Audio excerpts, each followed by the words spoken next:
I am Brad Keelor. He is Jean-Louis Briaud. Find out next on Director's Cut his most interesting experience on an elevator.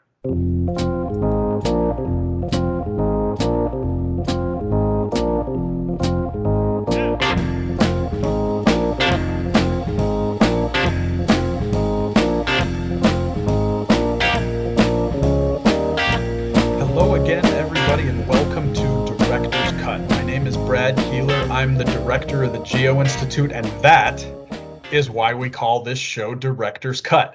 Every week we sit down with a different GI member who has stories to tell about their life. Some are personal, some are professional. Every single one of them is fun. We make sure of that. If you are not familiar with the Geo-Institute, we are a technical society housed within the American Society of Civil Engineers. We have about 12,000 members, most of whom are geotechnical engineers and or geologists. Today, we are very fortunate to have with us from Texas A&M University, where he is a professor of civil engineering, and he has many other titles that we will not list all of because that will take up all the time we have in the interview. We have current ASCE President Jean-Louis Briaud. Jean-Louis, thank you for doing this. My pleasure. It's a pleasure to see you, Brad. I think we're going to have a really good time today. As I mentioned, we have 10 questions. There are 2 that we ask everybody, and one of those is this first one. Describe your job in 45 seconds. Well, I'm a professor at Texas A&M University, and as such, I do teaching, research, and service. And the teaching includes undergraduate student teaching and graduate student teaching. The research includes writing proposals to obtain money, doing the research, advising students, writing papers, and then the service is what we do to help the profession, including being president of the American Society of Civil Engineers. So I would say, teaching probably 20% of my time, research 60% of my time, service 20% of my time. Of course, now with ASCE President, it's more like 60% of my time in service. And then the consulting and the research are suffering because of that. But teaching is not. And the presidency will soon be over. You will move on to past president, and then you'll adjust your percentages accordingly, I guess. Yes, definitely. But it will be a sad moment because I really enjoy what I'm doing. And, my take on life is that happiness is a choice. So whatever you're doing, you better enjoy it, because otherwise you're going to have, something you're missing. You're missing the point. Which is a great attitude for what has been at times a difficult and trying year, I am sure, as president. So we ask a lot of questions about your past, so we'll get into some nostalgic things here. We have a few serious things, but we also pride ourselves on coming up with some interesting off-the-wall ones here. And your first question is, what is the worst elevator or escalator experience of your lifetime? This has to be the Eiffel Tower elevator. So going back a bit, you know me, born, raised, educated in France, went to Canada in 1972, turned to my father at the airport in Paris and said, look, I'm going to a country where I know nobody and I don't speak the language. Do you have any good advice? So my father said, son, it's simple. The minute you get there, you find yourself a girlfriend. She will solve all your problems.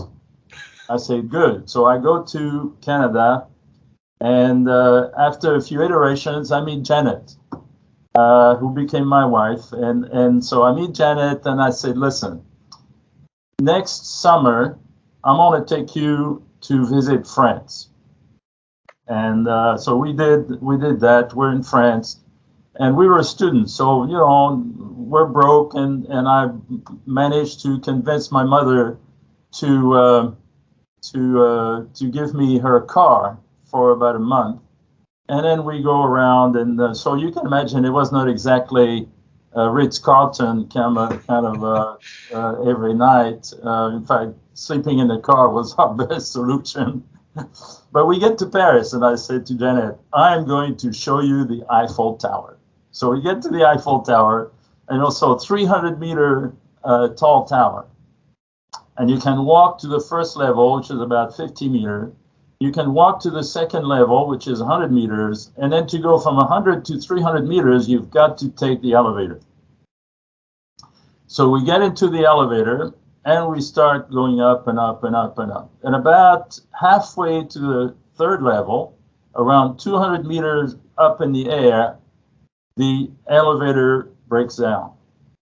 And so, suddenly it goes to no noise, eerie silence.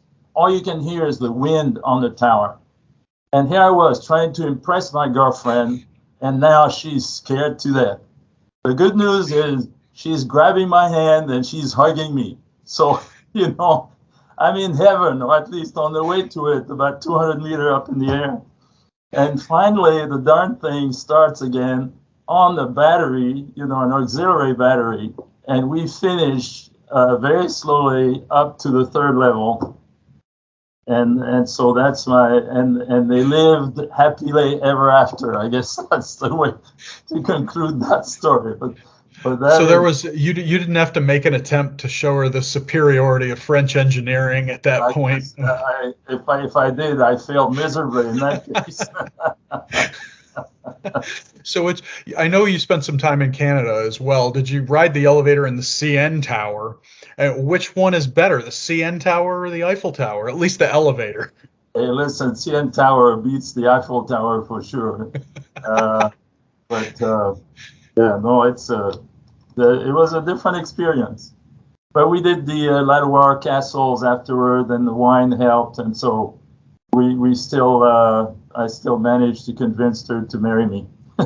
That is fantastic. So we'll fast forward now to the present, and we've got to ask an engineering question of you, and we're going to relate it to the area that you've called home for the last several decades. What civil engineering problem or issue in your part of Texas do you think is too often ignored? I guess what came to my mind was the shrinking and swelling soils around Texas, and it's not that it's being ignored, because the problem keeps reminding us about it with our houses, cracking and things like this. But it's like we haven't done our homework in terms of establishing a consensus. And that's why, and it's a very expensive problem nationwide. Fortunately, nobody dies. All you have is cracks. Right. So it's not really newsworthy. You don't see it on CNN, but it's a very expensive problem. And because we don't have a consensus approach as engineers to solving this problem, the lawyers have their day in court with this issue, because you can find people with one opinion and people with the opposite opinion relatively easily, and very credible folks. So I would say getting a well-established consensus on how to handle shrink swell soils, particularly for relatively light structures, is something that needs to be addressed. And what about I know this is a phrase we mentioned before we started recording, what about the effects of climate change on this? Certainly as soil temperatures warm up, what kind of impact is that going to have on this? Well, yeah, maybe not so much soil temperature, but certainly the rainfall and the flooding and all these things that are, or even ice in Texas. Like in February, we had plenty of ice in Texas, and definitely, so that certainly will have a. When we deal with floods, we have something called the 100-year flood. When we deal with shrink swell soil, we don't have the 100-year event. We don't design on that basis. We need to establish a 100-year event for shrink swell soil and start designing on that basis. There's a lot of work to be done. Unfortunately, there's not much money because, as I say, they don't hit the media. Sometimes you need a megaphone, and it's sad, but a good disaster to draw attention to a problem. You're right. You're right. So another fun one here. What pen or pencil is closest to you right now, and where did it come from? Is there a story behind it? Well, I can grab it. You can see it. Can you see it? I can see it. Oh, good job. Shout out for the university there. University. You see, well, it's a nice pen with the eraser at the top. And I got a bunch of them. Look at that. I've got, here, I've got a bunch of them. And I go around and I buy them. They're not very expensive. And I give them to people that I meet, wherever I meet them. So it's a good story to get started, and a good promotional tool, and then they've got a good pen story. That's right. That's great. So one thing that I think a lot of people know about you, if they know you well, or maybe they don't even know you well and they know this about you, is that you're quite a tennis player. No, you've got tennis courts at your house. 3 years ago at the IFSE conference in Orlando, there was a symposium to honor you and your research. And I know there was a piece of research presented in that symposium about the tennis courts at your house. What geotechnical issues were there with the tennis courts at your house, and how have you addressed those? Well, this goes back again to Janet and our house. We decided to build this house back in 1989, and Janet wanted to move from a house where I was happy. We had 3 bedrooms. We had 2 kids, so I thought we were good to go. But she wanted to move, and I said at one point, listen, if we move, I want 5 bedroom, I want a swimming pool, I want a tennis court, I want an office for me, I want an office for you. And I thought she would say, okay, forget it, we can't do it. She came back, she said, I think we can do it. I said, my goodness. All right, so we went ahead and did that and built the tennis court. And the tennis courts, the big problem is we found a lot that was ideal. Very large, not very expensive because it was a corner lot. And so we bought the lot, and then I went with the auger and I took the soil back to the office and I did the Atterberg limit, PI 75. Oh my goodness, I said, I'm really facing some serious trouble. I want to have trouble with the foundation for my house and the foundation for the tennis court. And the 2 problems are dramatically different. Because in the case of the house, you have a structure on top of the foundation. And if the foundation moves, you're going to crack the structure. Because houses, unfortunately, are built of very brittle materials. Can you think of it? Brick, cement, stucco, things that don't deflect very well. So you have to have a foundation that's very rigid. If the soil moves, you don't want the foundation to move. So I used a waffle slab, a slab that has beams in both directions, very, very difficult to distort. But for the tennis court, if you do that, you're going to have cracks everywhere. And so the solution for the tennis court was dramatically different.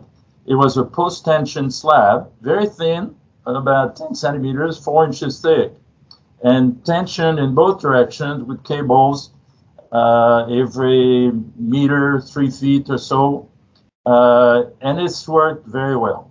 And there was one tree, because one of the things when you're in the business of shrink swell soil, don't put trees close to your structure because it's going to soak up so much water, you're going to have deflection and crack.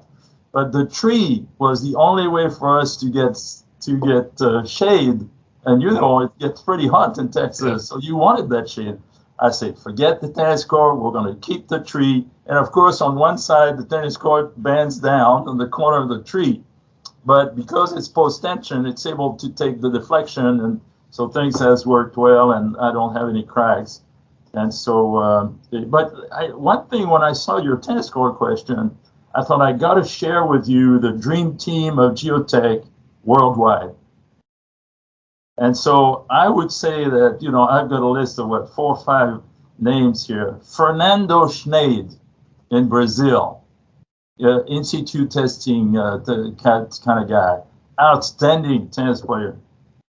Richard Goodman at Berkeley, excellent tennis player. He's retired, but Chuck Ladd was an awesome tennis player. I played against him in 1994 at the settlement conference here at A&M. And we have a video of that with Don de Groot, who was on the umpire chair taking the video. And then my friend Adrian Rodriguez-Marek at Virginia Tech, also excellent tennis player. So we've got some good tennis players in geotech. Well, yeah, thanks for making that roster for us. I think we're going to have to get our hands on that video and put it up on the YouTube channel so everybody can take a look. Yeah. That's great. So the other question we ask everybody who's on this show is how you first got involved with ASCE and GI. And I guess for you, the story goes from that beginning all the way to, you know, we interviewed Guna. His interview was on earlier in the week, and I said all the way until you got that pin that you're wearing on your lapel. Yeah. Well, you know, so I'm landing at Texas A&M in 1978. And Harry Coyle is the one that made the mistake of hiring me, I guess. And, you know, he was a member of ASCE, and he said, Jean-Louis, you need to be a member of ASCE. So I said, yes, sir. And I became a member of ASCE that way. And then he brought me to some of the technical committees.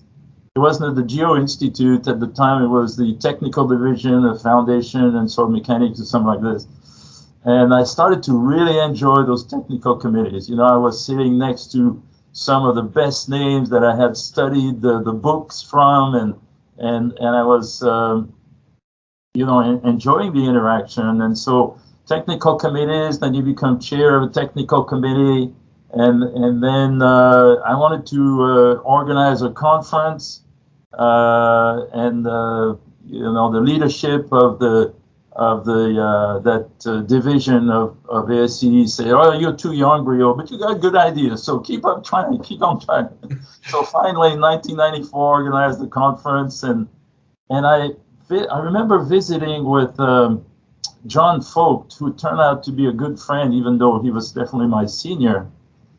And John, we were discussing career path and so on. He said, you know, Jean-Louis, you're doing good work, but you're not visible enough.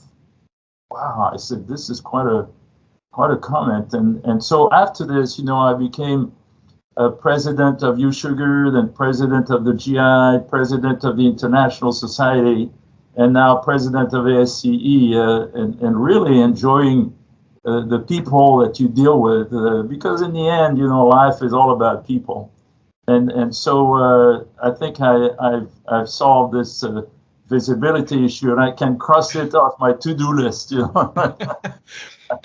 What were the major differences for you in being an institute president and then being ISSMGE president and now being ASCE president? I mean, looking back on all this, what do you see as the biggest contrasts between the 3 roles? Well, not too much difference between GI president and ASCE president, but big difference between ISMGE and GI and ASCE. The big difference being the power. For example, I get elected in Alexandria, Egypt, president of ISMGE. And the next morning at 7 a.m., first board meeting. So I come in the room, and I've got 12 representatives throughout the world, vice presidents, and I say, okay, let's take the time to think. What do you want to accomplish for the next 4 years? They all look at me and they say, well, you're the president. You decide. I said, good. I think I'm going to like this role. And so I started to do things right, left, and center. Fast forward to president of ASCE, and you have a very well-established way to run the show. There is a board, and the president is driving the bus. Yes, sir, certainly. But all decisions are board decisions, and they're made by 18 very smart, very dedicated people. So if you want to do something in ASCE, then it takes a lot of convincing, hallway discussions, building up consensus, much more difficult to accomplish things that are particular to your thought process, unless you can convince others that this is the way to go. So there is good and bad in both systems. If you have a bad president, then it's better to have the ASCE system. Yeah. If you have a good president, it's better to have the ASCE and GI system. Well, it's good that you survived both and came out better for it, I think, and certainly the community probably came out better for it too. We have some fun ones here in the back half of the interview, and two that I'm really excited about here. You spent some time in New Brunswick during your master's studies. Yeah. For anybody who hasn't seen it, the Bay of Fundy, which is off the coast of New Brunswick, has probably the most extreme tides in North America, and you can do something called riding the tidal bore there, where you get in a kayak and it sweeps you insane distances when the tide is coming in. Did you get to experience this, and what did you think of it? Actually, I didn't. It's amazing, but going back to when I arrived in New Brunswick, people ask me, what is France like? I say, well, heck, I don't know. I just lived there. I didn't travel or anything. That was back to the story and telling Janet, we're going to go back to France and I'm going to visit my country under the excuse of showing it to you. And so in New Brunswick, I did go to the Bay of Fundy, but I didn't stay very long. I saw the watermark on the banks, and I said, okay, I've seen that, I've done it. Let's move on. So I didn't do much with that at all. But you can say that you went and you saw. I went, I saw. I didn't get the T-shirt, but. So I know another thing that's near and dear to your heart is the Buchanan Lecture, which has been happening at Texas A&M for almost 30 years now. GI, the YouTube channel, is of course the home of the Buchanan Lecture after they've been recorded and edited and they look shiny and nice. And at the beginning of every one of those recordings, the viewers can see your face and hear your voice. Can you describe the beginnings of the Buchanan Lecture and what it means to you to still be involved with it? Well, I'll tell you, one first comment is if you want to know how fast you're aging, this is the best way of doing it. Get a recording every year, starting in 1993 all the way to 2001. Sometimes I see former students and they say, oh, Dr. Briaud, you haven't changed. I say, yeah, right. Look at the video of the Buchanan Lecture in 1993 and look at it today and then see if I haven't changed. So it's and it's amazing how fast it happens. Time flies, I guess, when you're having fun, but it's amazing to see how fast this Buchanan Lecture comes every year and every year and every year. And you say, my goodness, already a year has gone by. But anyway, back to your question, the beginning. Well, first of all, in universities, you go assistant professor, associate professor, then you go, if you keep going, you've got the professorship, you've got the chair, then you get distinguished and stuff. And so when I got the Buchanan professorship in 1992, I say there was a fair amount of money that came with it. And I said, well, I feel very lucky that I got that. I would like to share that money with as many people as I can.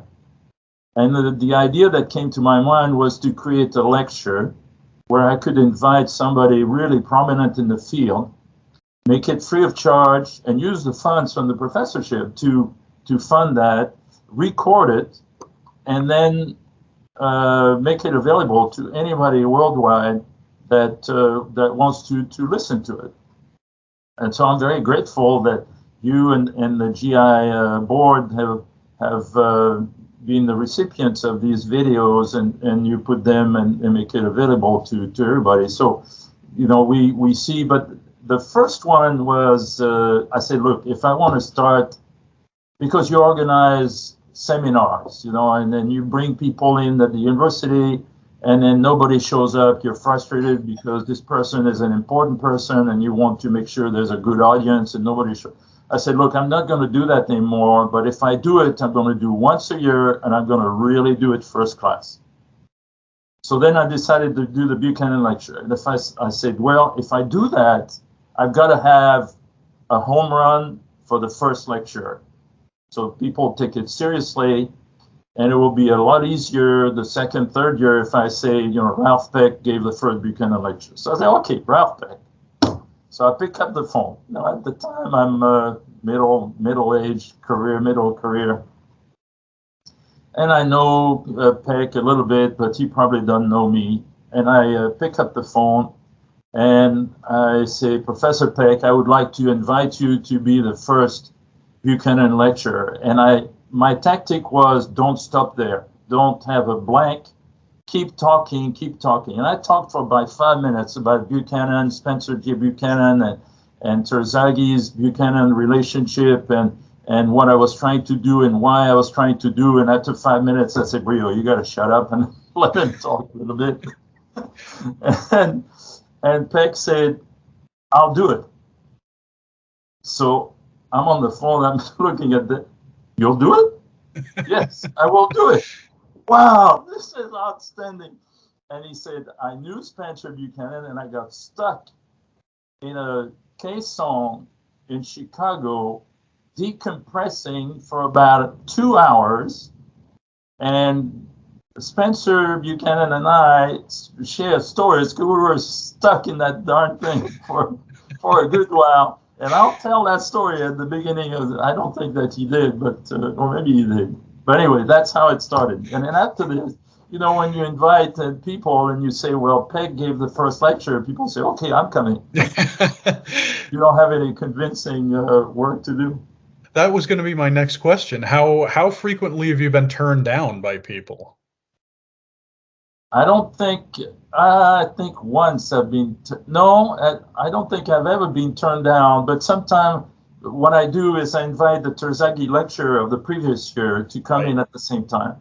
And sometimes people have said that, there was one that was from Canada and he said that's too far, or there was some conflicts. So sometimes the Terzaghi lecturer hasn't come. And I've found somebody. In fact, that was an opportunity. You know, I'm so happy that I was able to bring Lyman Rees to come and talk to us. And it was a year where of course, he was a Terzaghi lecturer anyway, but not that year. And so he was getting up in age, and he came and talked about lateral loading and piles and how he and Matlock. It was a beautiful thing. Well, those are some good stories, and I think, like you said, if you get Ralph Peck for the first one, after that, people are not going to tell you no. That was a good recipe for success. So, at least during my time at ASCE and GI, and I think for some time before that, you've been Mr. International, certainly for GI and for ASCE at large. I know you've had a lot of different collaborations throughout the years. What's the most unique international collaboration that you've had? Well, actually, the one that comes to my mind is not related to ASCE and GI, but I would have to say Pointe du Hoc. It's one of the landing sites of the Allied forces on June 6, 1944 in Normandy. And I get a call from a colleague here on campus working with a congressman. And he says, I need your help because there is an erosion problem at Pointe du Hoc in Normandy. and we need your help to fix that. Chet Edwards was the name of the congressman. And he was chair of the Veterans Committee in the House of Representatives. And we worked with the French on one side and the Americans on the other side, because Pointe du Hoc is French ground. I mean, it's French property, but it's maintained by the Americans because we lost a lot of young people on that site. You know, people that every time.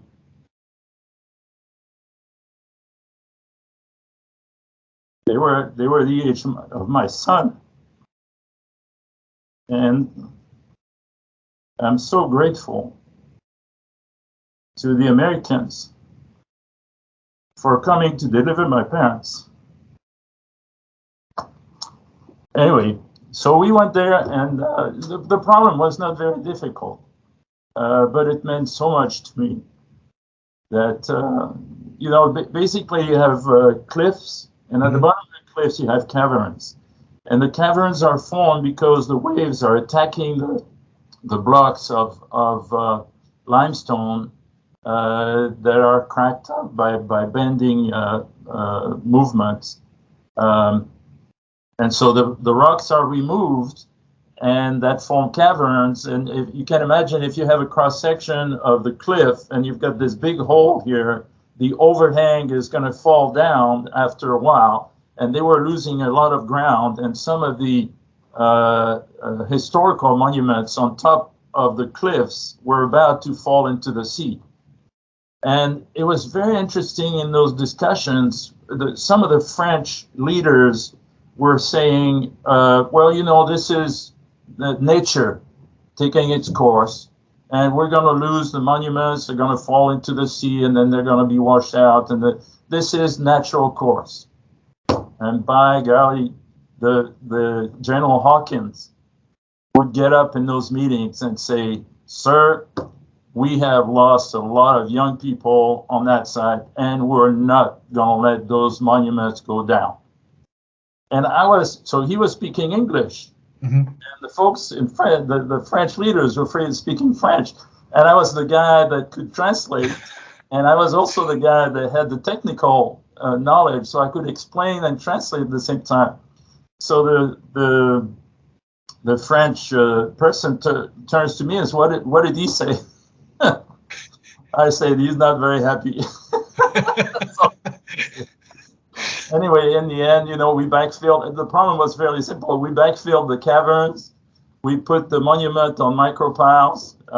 And the one interesting fact was to try to convince General Hawkins. He said, okay, you're making those recommendations.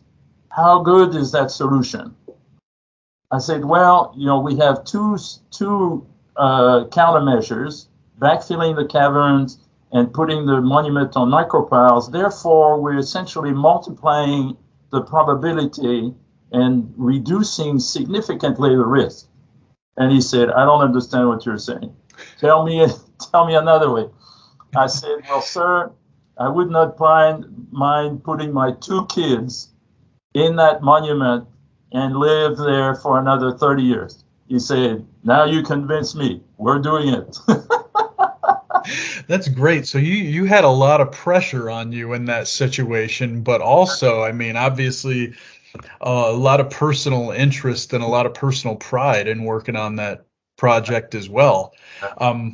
Certainly, if anybody is interested, it's a little bit of a different story. In the geotechnics of the D-Day invasion, we did a Geostrata Extra episode on that in the spring of this year around Memorial Day, and we can put a link to that in the comments under this interview. So that was an amazing story, and I think that definitely fits under unique collaborations. Our final question is one where we're going to ask you to think back here. We asked everybody this question for the episodes this week. What is your favorite or your best summer vacation memory of all time? Actually, there are two. If I can take advantage of you can cheat a little bit. We'll let you. Yeah, I mean, one of them was in 1972, as I was graduating with my bachelor's degree. We decided, four of us, 2 men, 2 women, to go through the Sahara Desert. And we took 2 cars, and we went Morocco, Algeria, straight down to the Sahara Desert, then around to Tunisia, and then came back. And it was absolutely, I mean, to find yourself in the middle of the desert and going 180 degrees and seeing absolutely nothing but sand, sand, sand, sand. It grabs you in the stomach. So it's an amazing feeling. And then the second one is going back to La Rochelle, my hometown, and the island that's across the way from La Rochelle. And it's just, it's a, if any of you go to France or have a chance to go by, go to La Rochelle. It's you go to the port and you have a nice dinner with some white wine, and you look at the harbor, and it's just a wonderful sight. I highly recommend it. That was a pretty good sales job. So the Eiffel Tower elevator doesn't make the top 2, it sounds like. Hey, I'd like to finish with my 10 rules of success, if I may. Oh, go for it. Yeah. So rule number 10 is choose the relentless pursuit of excellence as a way of life. It's a, David Letterman 10-to-1 type of thing. Rule number 9, be curious. The discovery process is a fountain of youth. Rule number 8, work hard, but balance your interests. You have your family, your work, your fitness, so difficult. Rule 7, make lots of friends. Nurture your public relations. Rule number 6, look for solutions and not who's to blame. Rule number 5, be firm in your decisions, but always fair and polite. Rule number 4, treat others as you wish to be treated. By doing so, you will lead by example. Rule number 3, communication is the best way to solve problems. Use logic and data. Rule number 2, surround yourself with smart people and role models. Rule number 1, go after your dreams with vision and perseverance. And if all this fails, remember that happiness is a choice. I was wondering if it would all come back to that. That's really good. Thank you for that. And thank you for the answers to all the questions. You made it through successfully. I think we had a good time today and learned a lot about you. And this is nice at the end of your year as president. This is, I think, a nice way for people to reflect back as they watch this. And to our viewers, if you enjoyed this, and I think you probably did if you're still here, because we're at the end of the video, of course, you can click subscribe, you can click get notifications, and we will let you know every time we post something to the YouTube channel, which is frequently. Look for those links in the comments. We'll link to the Buchanan Lecture playlist. We'll link to the Geostrata Extra about the D-Day invasion, so you can learn more about that. And Jean-Louis, thanks again for being here today. I think this was a lot of fun. Yeah, same here. Take care, Brad. Bye-bye, everybody. And everybody have a great week. We will see you tomorrow with the final episode of Labor Day week on Director's Cut.